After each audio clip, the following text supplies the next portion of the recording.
السلام علیکم ورحمۃ اللہ وبرکاتہ مغفرہ۔ انشاءاللہ آج ہم سورہ بقرہ شروع کریں گے اور ترجمے کے ساتھ اسے سمجھنے کی کوشش کریں گے۔ سورہ بقرہ مدنی ہے اور اس میں 286 آیات اور 40 رکوع ہیں۔ مدنی صورتیں وہ ہیں جب حضور پاک صلی اللہ علیہ وسلم مدینے میں تھے تو نازل ہوئیں۔ اعوذ باللہ من الشیطان الرجیم، بسم اللہ الرحمن الرحیم۔ سورۃ البقرہ۔ الف لام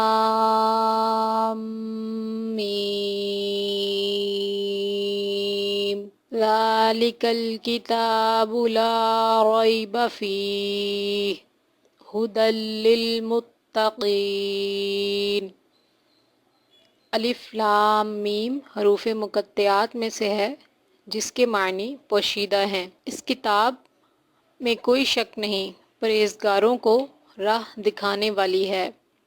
الذین یؤمنون بالغیب ویقیمون الصلاۃ ومما رزقناہم ینفقون۔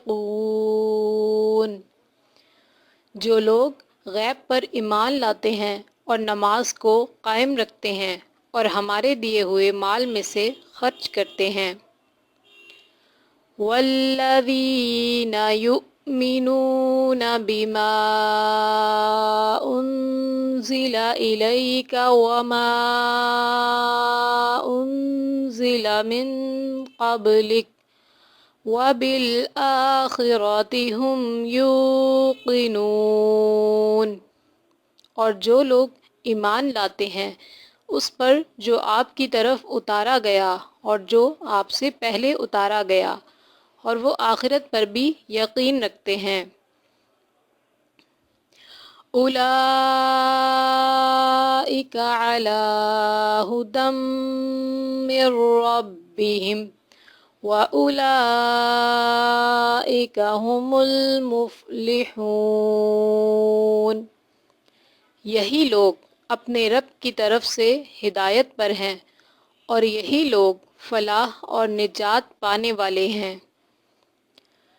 ان الذین کفروا سواء علیہم اانذرتہم ام لم تنذرہم لا یؤمنون۔